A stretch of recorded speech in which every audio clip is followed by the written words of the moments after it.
Hey everyone, and welcome to Startup Savants, a podcast brought to you by Truic. I'm Annaka. And I'm Ethan. If you're a returning listener, welcome back. And if you're new, this podcast is about the stories behind startups, the founders who run them, and the problems they're solving. Today we're joined by Anthony Nitsos, founder of SaaS Gurus and Fractional CFO. This episode is a little bit different from our normal episodes. Anthony is a founder of SaaS Gurus, but he's also a fractional CFO. He joined us to talk about what that means and how a fractional CFO might benefit your startup. Yeah, he also walked us through the best time for startups to think about bringing on a fractional CFO versus when to think about hiring on full-time. This episode is a great resource for learning the ins and outs of financial management for startups. And if you're looking for more great startup content, you can find it over at startupsavant.com. Let's get into it. Hey, Anthony, welcome to the show. How's your day going? You know, so far it's been very busy. It started at 4 a.m. and it hasn't really slowed down. Okay, well, we will do our best to let you chill out and just have a good time and relax. But can you start us off and tell us what exactly a fractional CFO is? Okay, do you know what a CFO is? I do, but Okay. for people that may not know, just go ahead and give us the whole rundown. All right, so the chief financial officer is generally the person who's put in charge of all matters pertaining to money within a corporation or a small company. It doesn't really matter. They're usually a very seasoned professional that fully understands both accounting and finance, and those are two very different things. And they're pretty much tasked with protecting the assets and increasing the value of the company. So a fractional CFO is somebody who does that on a part-time basis. And that's usually how companies can afford a CFO's skills without the price tag usually associated with somebody like that, because it can be quite expensive. And so we provide fractional CFO services for a number of basically tech startups. Gotcha. So they're, I don't want to say part-time, but they work on a basis where they're brought in to help. And then it's like, okay, move on to the next kind of the problem area. Yeah, there's usually two phases. There's a get things set up and cleaned up phase when we first come in, and then there's usually an ongoing, retainer phase where they're using us for X number of hours per month. Could be on the finance side, could be on the accounting side, but for the CFO piece itself, that's usually, done on a retainer on a monthly basis. Yeah, very cool. And so you started in medicine, and you're a Michigan medicine guy, which just makes me like you a lot. What was that transition like, and how did you end up where you are now? That transition was very emotional and rocky. So what happened was I got into medical school and then realized that this was a great big mistake and that I really did not want to be a doctor as badly as was going to be required to do all of that studying and all the other stuff that's required to do that. So what do you do when you drop out of medical school? Well, I was in Michigan and, I'm looking through the want ads because I need to find a job, right? Yeah. I need to make a living. And it's not like I had some grand plan of what I was going to do after I quit medical school. So the first job that came available to me happened to be in manufacturing. I said, well, they both start with M, so I guess they're related. And so I began work as a, logistics and production, engineer, if you will, in a manufacturing plant, and realized very quickly that manufacturing companies and human bodies are very similar in the way they operate, in the way that they integrate, in the way that things flow through them. So I rapidly evolved into a process re-engineer, troubleshooter, fixer person. And that was basically my first career move was, I became a production and logistics specialist and a process re-engineer from the get-go. So a re-engineer, that means that you're not necessarily creating brand new processes. You're going in and fixing other people's broken stuff. Yes, that's exactly what. So something would break. There would be a symptom. They'd say, hey, we're stocking out of this, or we have too much stock of this. That was a typical one. Why? So let's give it to Anthony. He'll go figure it out. So I would go back through the entire chain of events until I got to the root cause and said, here is the source of the problem. We fix this. All the downstream problems should go away. That's what we would do. This may sound like an odd question, but is there a difference in personality between someone who is a strong builder versus someone who is a strong fixer? I don't know the answer to that question because I do both. All And right. so I have both of those hats on almost at all time. A lot of times now I'm going in and creating things that didn't exist just as much as I'm going in and fixing things that already exist.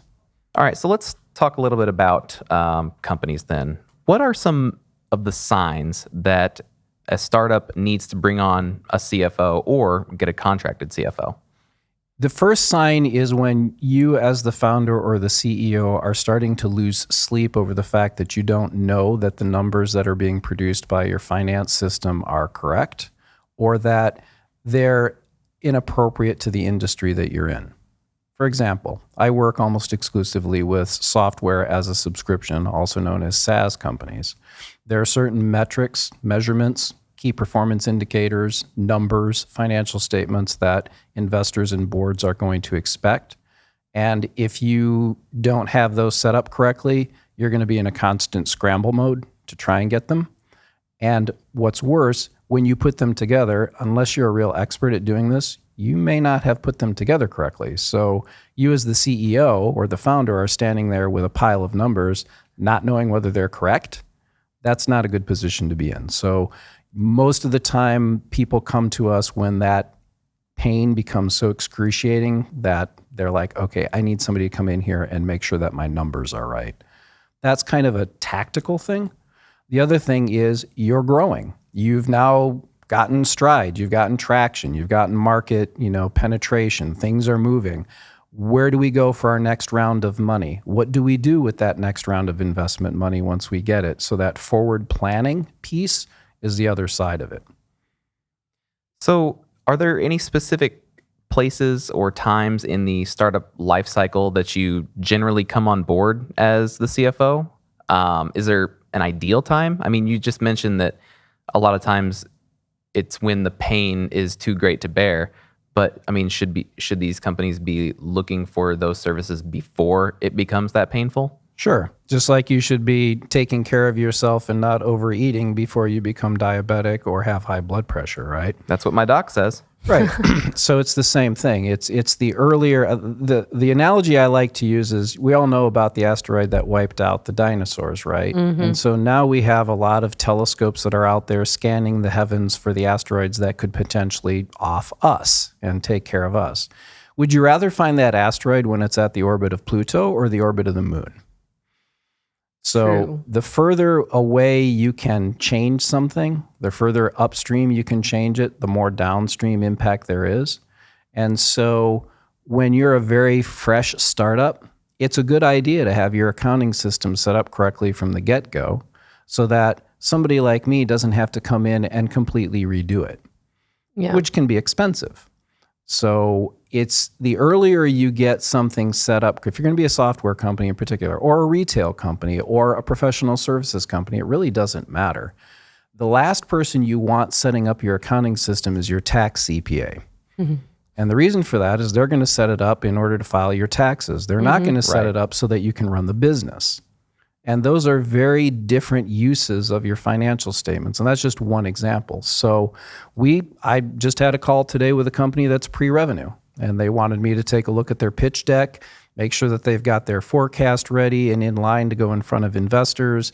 They wanted a professional view of the pitch deck to make sure that it's addressing the right things that would make, an investor want to be interested in investing. So that's a very early stage company. They're pre-revenue. They're going out and raising their first round of money. We can help somebody at that point. We also can go all the way up to, we just got our A round. Our books are a mess. All of our investors were screaming at us and told us we need to fix it if they're going to give us the money. Can you please come in and do that? Mm-hmm. So it really kind of spans that pre-revenue, pre-seed investment all the way up probably to about the B round of investment. By that time, you're hiring a full-time CFO, not contracting with a fractional. So that bringing on the full-time CFO as an actual part of the company, as an employee of the company, that generally happens around the B round? That I've seen it happen even earlier, but that usually happens when there isn't a resource that can help them and the board is just like demanding that they bring in a full-time. But CFOs are expensive. Okay. Yes. Not only are they expensive from a salary perspective, but you also, in the startup world, you're also going to award them stock options, and they usually expect a fairly nice piece of, of the company to do what they do. So that's why usually you see that full-time CFO coming in at the B round or as part of the B round, because that's when A, you can afford it, and B, you really need that full-time capacity, to help you. It can come earlier or later. It really, kind of circumstances dictate how that works, but most of our clients are post-seed, pre-B, and there's a reason for that.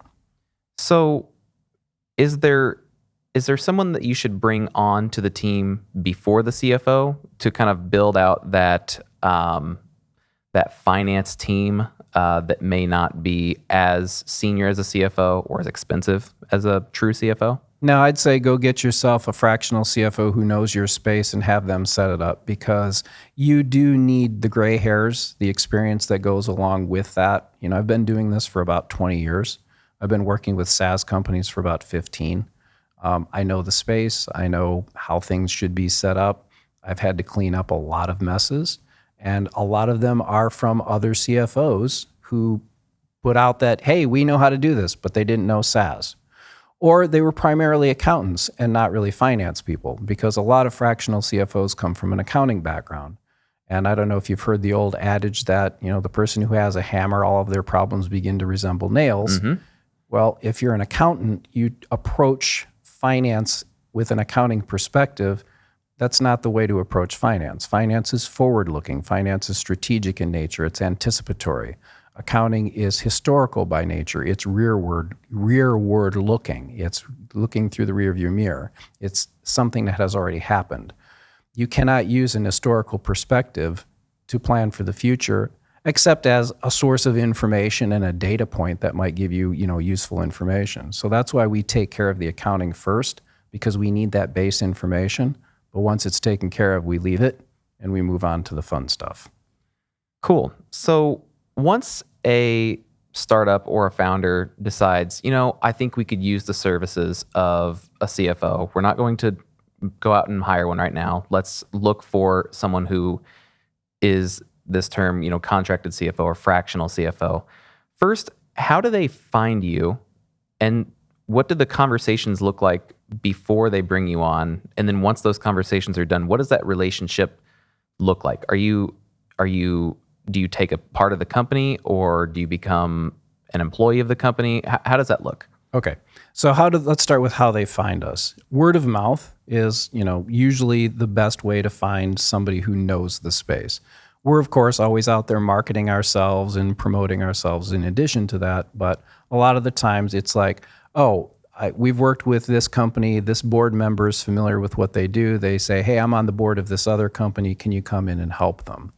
Or we've worked with a particular VC, a venture capitalist, who said, hey, I really like what they do. You guys should use these guys. Or they heard a podcast and liked what they heard, and they looked us up. Usually they become aware of us, like I said, when they're in that discomfort zone where they know they need some help, but they're now they're looking who is going to do that. So that's usually how people find us, is through word of mouth, through the network.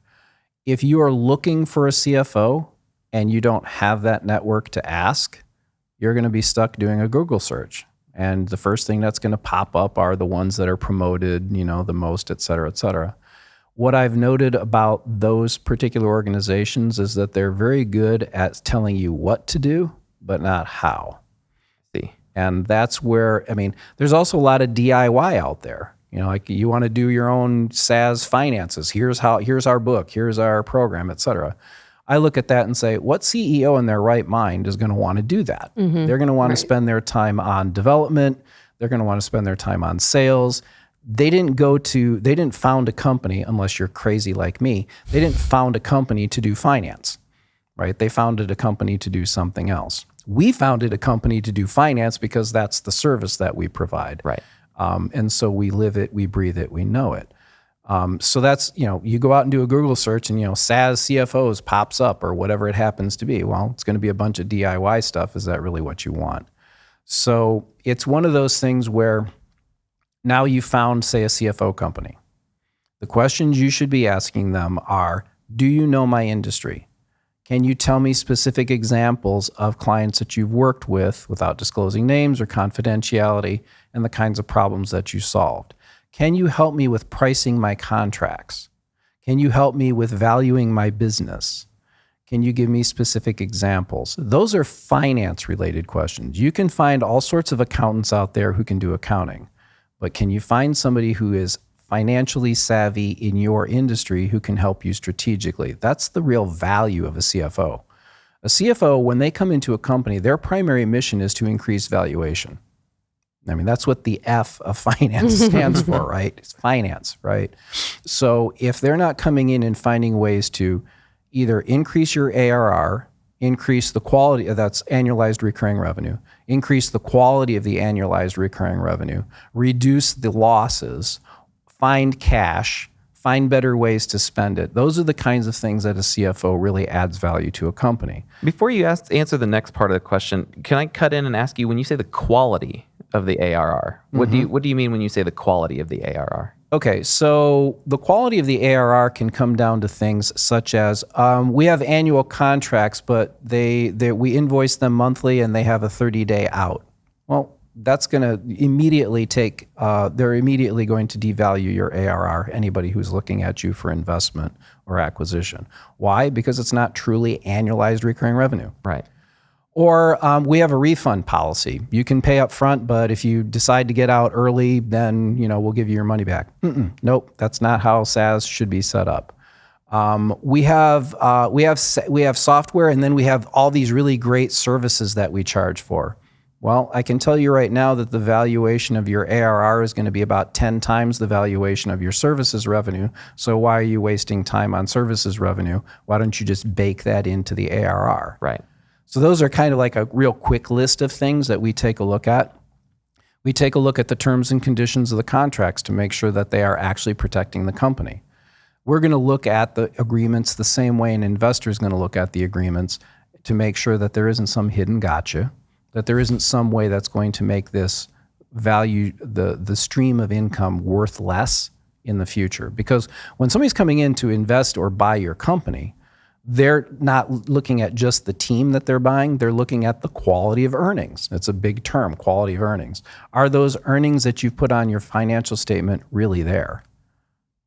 Right? Is it real? Is it substantial? So that's where that all comes from. And knowing the industry that you're in and knowing how the agreements should be put together and knowing what the investors are going to want to be looking for, that's what an experienced CFO brings.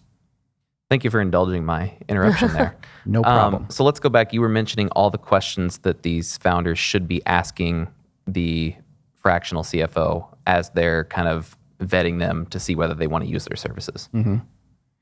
So did we cover all the important stuff there? I mean, I think that's the highlight. Okay. Mostly what you want to do is don't ever take anybody at face value. You should ask for references. You should ask for references that are relevant to your industry. And you should ask them very pointed questions. How have you increased the value of your clients? Because if they can't answer that and say, hey, we produce great financial statements. Okay, that's nice. How did that increase the value of the company? All right, so the next part is, how does that relationship look? Like, are you flying out and hanging out in the office for a couple weeks, a couple months? Not at all. Are you taking a part of that company? Are you getting paid a bunch of cash? What does that relationship look like? So from the nuts and bolts perspective, there's no flying anymore. Thank you, COVID, at least for that particular aspect. Yeah. I've been doing call it virtual, non-office-based CFO work for, the better part of 15, 20 years. So long before any COVID hit, we had already taken the model of we don't need an office, we don't need a physical structure, we don't need brick and mortar. We can do everything either remotely or at that time we would, drive out and sit at the client. Nowadays, I'm getting, tomorrow morning at 5 a.m., I'll be on the phone with my client in the UK, right? I don't need to fly there. Zoom works just fine. All of the platforms that we need to do accounting, once they moved off the desktop into the cloud, made that world so much easier for us to do. So I don't need to go anywhere. I do almost all of my work sitting during the summer, sitting on my deck out under my gazebo, and in the winter, sitting in my office. And I do it all from home, as does my team. We just wherever we happen to be. So I have a global workforce. I have a global client base. There's no reason other than time differences for us not to do business with somebody who's not in the United States, for example. So that from a practical day-to-day, it's all done on Zoom or whatever, Zoom seems to be, or Google Meets, whatever one you happen to like. Most of our clients have us on Slack so that they can instant message us and we can instantly answer their questions, because we'd rather them ask the question up front and not not make a decision that we later would have to fix. Or if it's just like, hey, I have to have this answer right now. Well, I'd rather give it to you right now than make you wait for it. As far as the engagements, typically there's an upfront cleanup phase, because inevitably you're hiring us to come in and clean up your numbers. That means that we're going to have to do a lot of work in the accounting system, in your budgeting system, in your SaaS metrics system as it exists or if it doesn't. So we call that the financial core cleanup. While we're doing that, we're also looking at HR policies. We're looking at HR operations. We're also taking a look at sales operations to make sure that everything is flowing into the system correctly. We are looking at the tech pile that most companies create when they put themselves together and turning it into an integrated tech stack.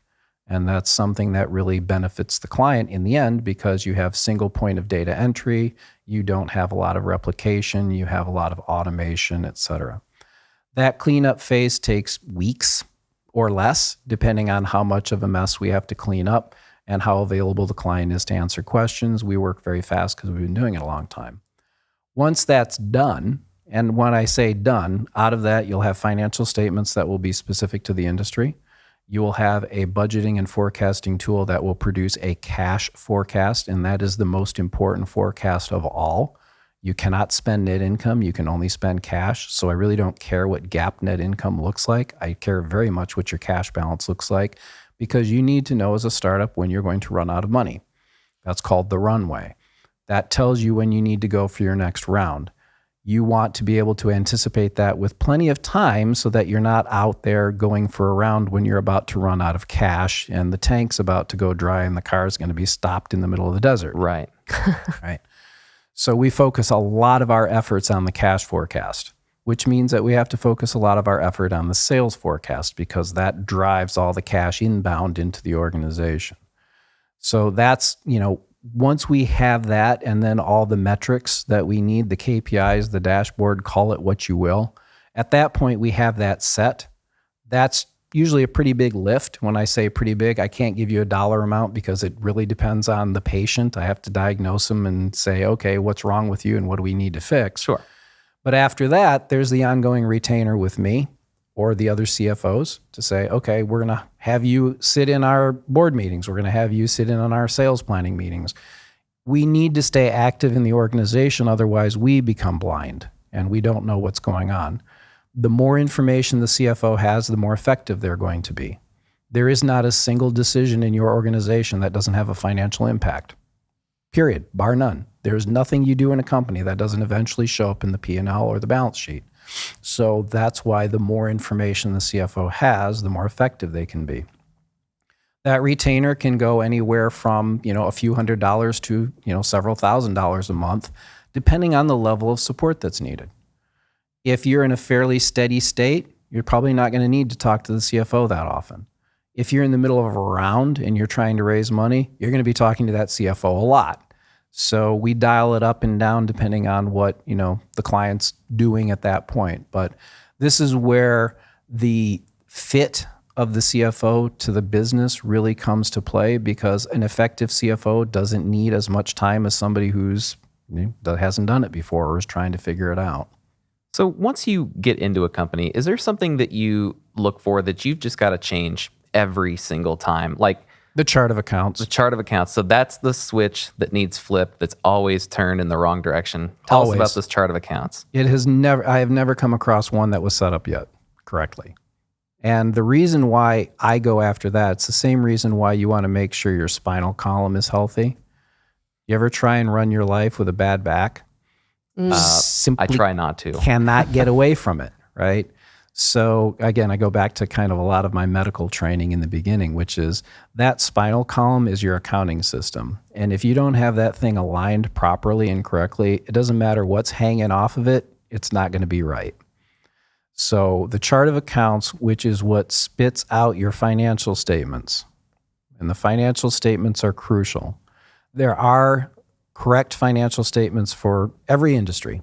SaaS in particular has a set of financial statements. These are based on research, companies that have been doing research in the space, specifically investment banks that have been doing research in the space and continue to do so today, that say, here's how a software company's balance sheet and profit and loss should look so that we can compare you to others, so we can benchmark you, so that when we're doing an investment, we know we're looking at apples to apples or oranges to oranges or whatever it is. Inevitably, I come in. So here's an example. What's your gross margin? That's a critical number that you should know as a software company. You should know that right off the top of your head, just like that. What is my gross margin? None of the clients we come into the first case can tell us that. And the reason is some CPA, a tax CPA, set up their accounting system so that payroll is all in one line item. Oh, okay. So I don't know what my spend on marketing is. I don't know what my wages for sales are. I don't know what my R&D wages are. I don't know what my customer support wages are. I just have wages. Mm-hmm. Yeah. And right below it is payroll taxes. And below that is benefits. No, you need to have those broken out. There are certain cost of sales departments, cost of revenue, cost of goods sold. They're all the same thing. Departments that you should have based on what the industry is expecting you to present to them. So if you go Google right now, KeyBank Capital Markets Survey, those are the folks that bought Pacific Crest Bank. Pacific Crest Bank was the original Silicon Valley bank back before anybody started calling it Silicon Valley. And they're the ones that for decades have been tracking all of this benchmarking information on software companies. In addition, the SEC has basically given out pronouncements to the companies that are publicly traded on how they should put their financial statements together. So there's a great body of knowledge on how SaaS company financial statements should be set up. It seems that the CPAs who do tax never read that. Because when I come in and take a look at the financial statements, and I'm sorry, every tax CPA out there right now is probably hunting me down and looking, trying to figure out how they're going to swat me or do something like that. There is a great need for tax CPAs. They should not be setting up your financial statements. Yeah. So as far as like putting that into practice for new founders, what can they do in the early stages or pre-launch to create effective and sustainable systems from the get-go? I mean, the easy answer is find somebody who's done it before and have them show you how to do it. Don't try and do this yourself. Do not do this at home yourself. Right? Do not learn this from YouTube. Because what YouTube or the DIY sites, like I said, what they're really good is telling you what to do, but not how to actually set up QuickBooks to do it, or how to set up Xero to do it. Yeah. Or how to set up so that your QuickBooks marries into your financial forecasting spreadsheet so that you're not having to translate between the two. Yeah. There's a technology tech stack. Mm-hmm. There is a way that those tech stacks should integrate with each other and talk with each other. And that's something that we bring. That we've developed over the years that we bring. I cannot find a source out there other than us who says, here's how you actually set up QuickBooks rules in order to classify things the way that you need them. So I don't have an answer like, hey, you can go out and just find this on the web. Yeah. Yeah. What this again comes down to if you're going to hire a fractional CFO, great. I think that's a great piece of advice. But make sure that person has like I said, worked in your industry. Yeah. Primarily has worked in your industry. Because then they're going to know what the financial statements should look like. They're going to know what the investors are expecting. They're going to know what your board of directors is going to want to see. Yeah. Those are the things that, the experience brings. We haven't gotten AI to the point yet where they can do that. I'm working on it. Yeah. All right. We'll keep an eye out for that. And then when you do come on with a company, we've talked to a lot of CEOs. There's a personality type that comes with a CEO. Have you run into it where the CEO themselves is a roadblock to implementing your process? Yes. How do you get around that? Generally, we don't stay engaged. Really? Mostly because I've, in my long years of life, have realized that leopards cannot change their spots. Mm-hmm. And if you have the type of CEO or founder who doesn't value process and doesn't value this kind of information or how it's obtained or how it's set up, you're not going to change their mind. So what happens to that CEO? Usually they fail. Yeah. I mean, or they reach a certain point and they can't get beyond it. Right. So Right. it's like rock meet hard place. You got to figure something out. There's a it's kind of like, you remember Kubler-Ross's 7 stages of death and dying. You remember that? Yeah, everybody loves to talk about that. Well, there's kind of the 7 stages of CEO as well. Yeah. And in the beginning, as a CEO, speaking from personal experience and also observing, you do everything. Mm-hmm. You are the chief marketer. You are the chief salesperson. You're the chief accountant. You're the chief finance person. You're the chief engineer. You're doing it all. The only way that you can grow your company is you have to start taking those parts of you outside of you. Mm-hmm. And so marketing needs to go to an expert who knows how to do lead generation. Sales needs to go to a salesperson who can professionally close deals. Development should be run by an engineer who understands it. Finance should be run by the CFO, right? You as the CEO, your main job ultimately becomes brand, strategy, and brand, right? You are the face of the company. Right. Be good or ill. You're the face of the company. You're the one out there being the chief, promoter, the chief, cheerleader, the evangelical, whatever it is. Right. You're also setting the strategic direction of the company. You know your customer base better than anybody else. Yeah. You need to be able to take that information and give it to the folks in your organization who can then execute on it at scale. Yeah. There's no way a CEO can run every aspect of their company. Sooner or later, they have to trust people to run it for them. CEOs that can't do that won't scale. Right. Right.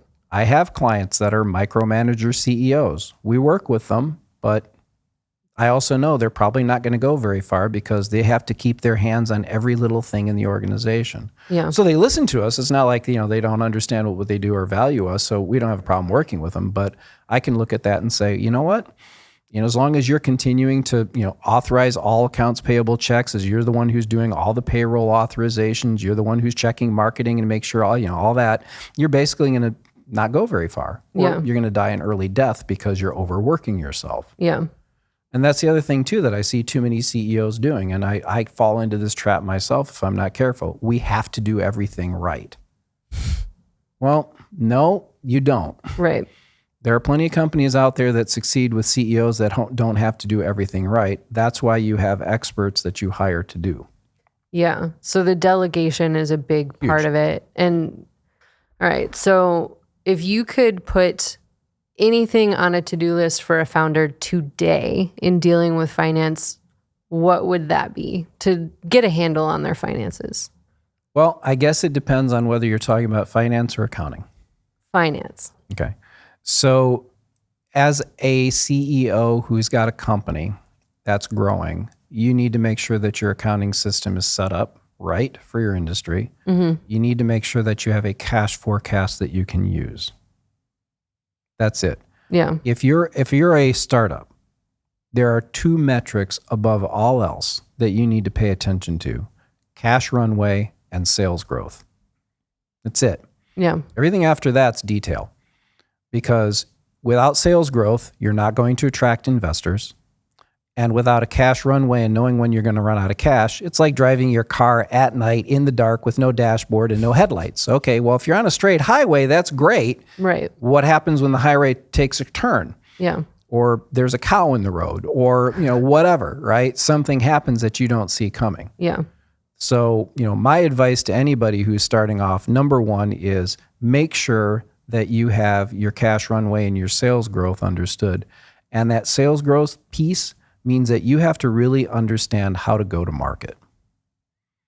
I can't tell you how many times I've come into a company, we're fixing all the finances, but hey, we didn't make our sales target. Hey, we didn't make our sales target. Hey, we didn't make our sales target again. Yeah. Well, if you're not hitting your sales targets, then you have a problem.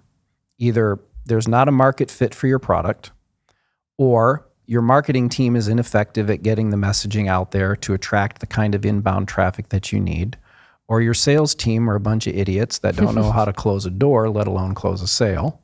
You go down the list. What could it be? What could be wrong? Right. The biggest rock that I see most of these founders ditch their boats on is that one, the go-to-market. This is not the field of dreams. If you build it, they will come. Right. That's not how this works. Okay, maybe once in a great while, somebody develops something and it just blows up and, they've got, money coming out of their ears. But that is by far the exception. Yeah. The vast majority of millions of companies that start up, they have to figure out a way to differentiate themselves from every other puppy in the puppy pound to make sure that somebody picks them. Mm-hmm. That's the go-to-market strategy. So the first thing you should be doing as a CEO, even before, frankly, you get the finance stuff, I'd say even before you're talking to somebody like me is, do you understand who your customer is, right, where their watering holes are, what message they will respond to when you bring it to them, and how to get their money out of their pocket into yours? Yeah. What's the value proposition? What's the return on investment? What is it? What's the WIFM? What's in it for them, for buying your product or your service? That's the kind of stuff where I usually look at the CEO and say, you just didn't get that. Yeah. This is the very basis of the foundation. I mean, to me, it's like, it goes back to that sales and cash. Mm-hmm. Well, you need cash to run the business because if you don't have cash, you don't have a business. But you need sales growth, and sales growth does not happen accidentally. Yeah. It's a very specific, thought out, premeditated plan. And it should be treated that way and not like, hey, we'll get to it. Right. So I'm going to tie this show up with a new segment that we're going to call Story Time with Anthony. Okay. So here's the first story we want to hear. Please weave us the true-to-life tale of the biggest success that your services have created. Okay. So this is one where I was actually an employee and was not the CFO, but I worked for the CFO. And I've done this particular story twice. It's called the logarithmic scale. You're going to take whatever sales, whatever volume you're at, number of employees right now, and add a 0 to it.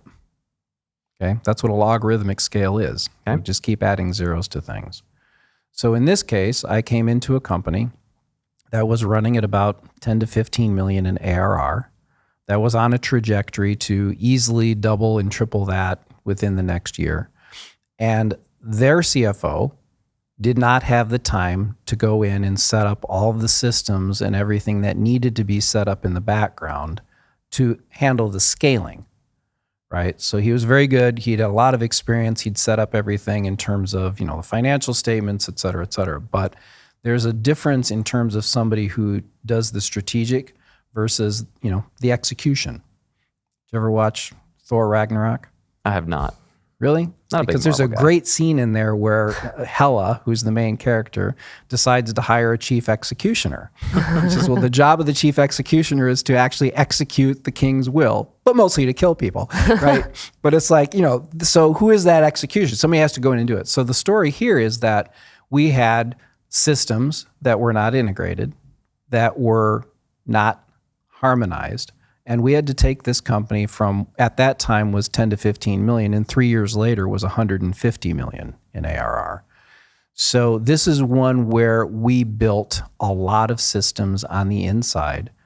Sales ops, finance ops, HR ops, it didn't really matter. All the operations, all the infrastructure stuff.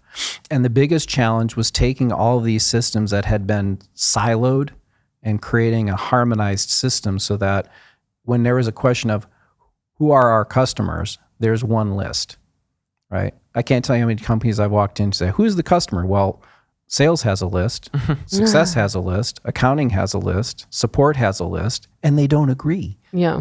Right?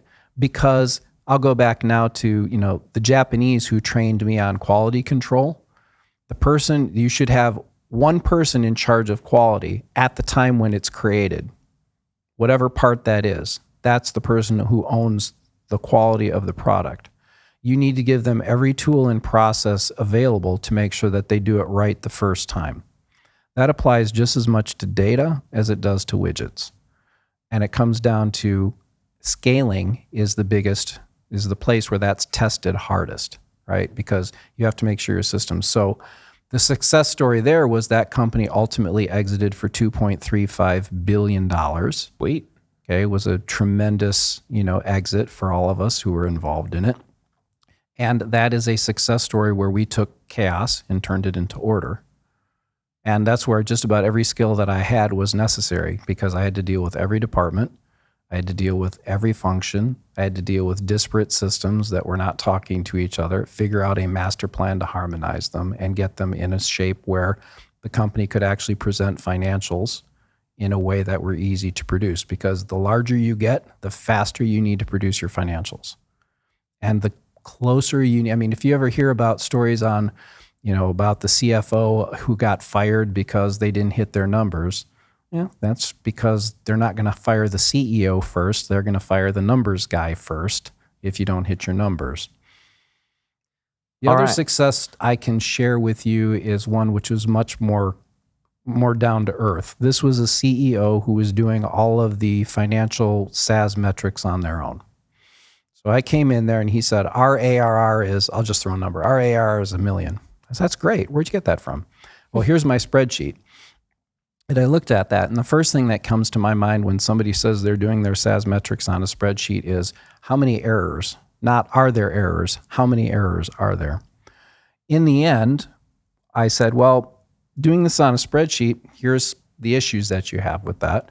I said, there's a software package out there that does that really well. Let's bring that in, implement it, get it up and running. And that way, it ties back to accounting. It's a controlled system. We know everything's right. We go through the exercise and we find out that the ARR, instead of being $1 million, is about $600,000. That's a pretty big miss. Yeah. Especially if you've been going in front of investors and saying, hey, we're at $1 million in ARR, and we've grown there and blah, blah, blah. And so, the CEO's first reaction was, well, your numbers are wrong. My numbers are wrong. Like, oh, okay. Well, let's take a comparison and take a look. And within about 5 minutes, he realized that no, his numbers were wrong. That's a really bad position to be in. Not just as a CEO, but as the guy who's bringing him that news, right? Yeah. I don't want to come into a client and say, hey, oh, by the way, you've been missing the numbers you've been telling your board of directors by a third. You now have egg all over your face. Right. You have a credibility issue with your board and with your investors, because basically they're going to look at that and say, what other numbers did you get wrong? So this is one where this is a very real story, and I've changed the numbers and protected the innocent and all that. But this was a real situation where the CEO had been overstating the revenue by a lot. I won't tell you what the exact percentage was, but it was a lot. It's not something you want to be in a position. So we got that good story. We got the $2.3 billion exit. We got the scary story. That is exactly what we were looking for. That has been Story Time with Anthony. Thanks, everyone, for listening in with that. So one last question, Anthony, and then we'll let you get out of here. How can our listeners connect with you online? First of all, I have an extremely rare last name, Nitsos. There aren't very many Nitsoses out there in the world. There's a whole story in Greek history about why that's the case. So Anthony Nitsos, if you just look up my name on LinkedIn, if you Google, you will see me pop up as Fractional CFO. That's the easiest way to find me. You can also go to our website, which is www.SaaS-Gurus. There's a little dash in between. .com. So SaaSGurus.com. There's a contact us page there. You can reach out to me. You can email me at anthony@saas-gurus.com. I answer my own emails. I don't have an EA. And the reason for that is I want to take a personal interest in anybody who reaches out to me as a CEO and has a problem. All right, that's going to be all for today's episode of the Startup Savants podcast. Thanks for joining us today for the pod. So, I've got a little something special for today. Are you ready for it? This episode of Startup Savants was brought to you by you. Yes, that's right, you, dear listener. You provide just the type of support we need to plan, build, and deliver these conversations. And this support comes in the form of ratings and reviews. YouTube, Spotify, Apple Podcasts, even Pocket Casts. We're not picky on the flavor, we just want to keep receiving your love. And as always, thank you for being you. For tools, guides, videos, startup stories, and so much more, head over to truic.com. That's truic.com, TRUIC.com. See you, folks.